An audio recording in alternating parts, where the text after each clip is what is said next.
Bonjour chers abonnés, bonjour. C'est toujours moi l'ingénieur Romeo Kamba.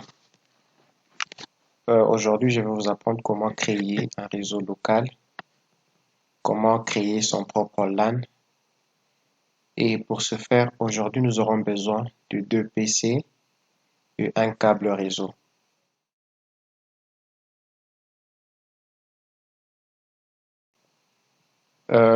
Lorsque vous avez trois PC au-delà, vous aurez besoin maintenant de câble réseau et vous aurez besoin d'un switch. Mais pour aujourd'hui, je vais vous apprendre d'abord comment euh, créer un réseau juste avec des PC et partager même les ressources parce que déjà la définition du réseau, c'est l'ensemble, n'est-ce pas, des équipements connectés entre eux en vue de partager les ressources. Alors sans plus tarder, nous allons commencer déjà. Nous avons déjà notre câble qui est connecté sur les deux ordinateurs. Et voilà, on va ouvrir notre explorateur. On ouvre l'explorateur. Euh, on l'agrandit, n'est-ce pas? On fait clic droit. Et puis nous allons dans Propriétés. Voilà. On va également agrandir la fenêtre. Et là, nous irons dans Modifier le paramètre de la carte. On va cliquer. Et nous voyons que notre réseau est bel et bien connecté. Nous avons un câble, n'est-ce pas? Alors, on va faire également un clic droit. Nous allons dans Propriétés pour attribuer l'IP adresse à notre machine. Et nous allons prendre la version 4. On double-clique et voilà, vous voyez, il y a l'adresse. En classe C, il y a l'adresse que j'avais déjà mis, on peut le changer. Voilà, on peut changer l'adresse. Toujours en classe C, 192, 168. Ici, on peut mettre point 10, point 1 et point valide. Et voilà, ici, c'est fait. Pour cette machine, on a fait l'essentiel et là, on va rentrer. On va réduire la page, regardez. Nous allons maintenant modifier les paramètres de partage avancé. Pour que notre réseau, n'est-ce pas, puisse être vu sur l'autre machine, il faut activer les découvertes. Donc là, on va activer. Nous allons aller là-bas. On active. Donc on va rentrer là-bas. On va activer, n'est-ce pas? On active les découvertes, on active partout.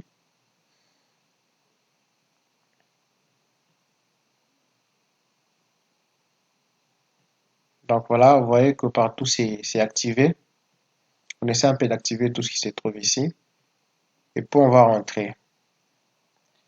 Là, vous voyez, nous n'avons pas d'accès à Internet, mais nous sommes au moins connectés. Donc, on va vérifier, n'est-ce pas, notre réseau, notre machine euh, dans les CR, n'est-ce pas, pour voir comment notre réseau est configuré. Donc, on va faire directement ping ipconfig pour vérifier nos adresses. Voilà, nous avons notre réseau qui est configuré. Sur l'adresse de notre machine est là. Voilà le masque de sous-réseau, etc. Nous sommes à IPv4 et tout. Nous avons les explications possibles ici. Voilà, vous voyez. J'espère que vous pouvez voir à ce niveau l'adresse IP que nous avons configurée sur la machine. Donc là, on va quitter, exit. On quitte et on se retrouve tout à l'heure sur l'autre machine pour faire, n'est-ce pas, la même configuration.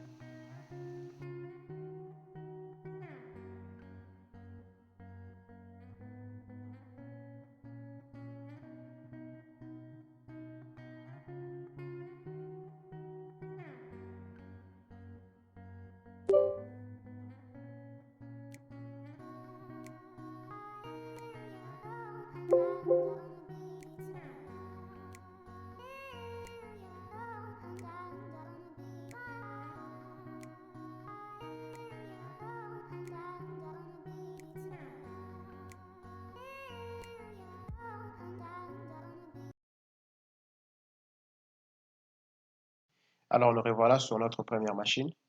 Sans plus tarder, qu'est-ce qu'on va faire? Parce que nous venons de configurer la deuxième machine. Là, ici sur la deuxième machine, la première machine, qu'est-ce qu'on fait? On va premièrement tester la connectivité, n'est-ce pas, entre les deux ordinateurs pour voir si réellement les deux ordinateurs peuvent communiquer, n'est-ce pas, parce qu'on vient de faire les configurations dans les deux côtés. Alors, on commence. Ici, lorsque vous ouvrez votre commande prompt, ici, qu'est-ce que vous faites? Tapez la commande ping pour tester la connectivité. Là, on va mettre l'adresse de l'autre machine. Puisque nous sommes en classe C, nous avons pris l'adresse de seulement 2.168.10.2. Parce que la machine ici, c'est 1, donc l'autre, c'est 2. Regardez, les pings passent sans problème. Nous avons notre ping passe sans problème. Donc voilà, on va quitter notre invité commandes. Voilà, je disais, on va quitter notre invité commandes.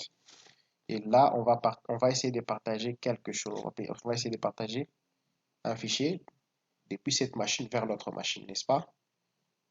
Nous nous rappelons que avec, disons, j'excuse, en fait, l'avantage avec, n'est-ce pas, le LAN ou les réseaux que nous venons de créer ici, vous pouvez partager des données jusqu'à 100 gigas. N'est-ce pas? C'est difficile de notre temps de trouver, n'est-ce pas, une clé USB de 100 gigas ou au-delà. Mais l'avantage ici avec les réseaux, tu peux partager quelque chose qui va au-delà des 100 gigas, n'est-ce pas? Alors, regardez ici, on va créer un dossier. On va créer un dossier qu'on va nommer par exemple, bon, partage, puisqu'on veut partager, n'est-ce pas? Bon, qu'on va nommer données. Données, n'est-ce pas, au pluriel.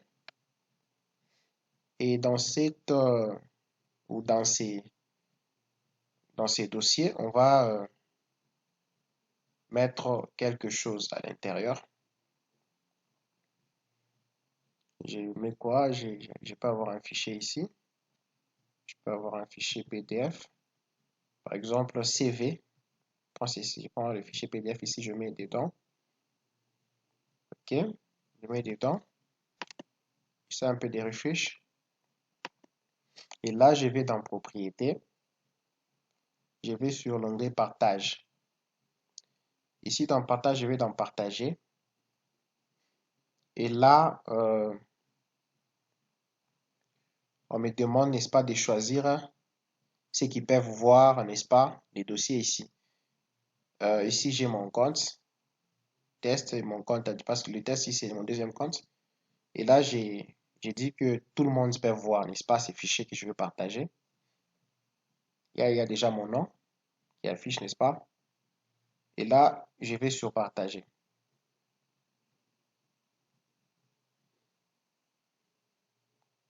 N'est-ce pas? J'avance. N'est-ce pas? J'ai partagé, n'est-ce pas, les dossiers. Là, je peux aller ici dans Partage avancé.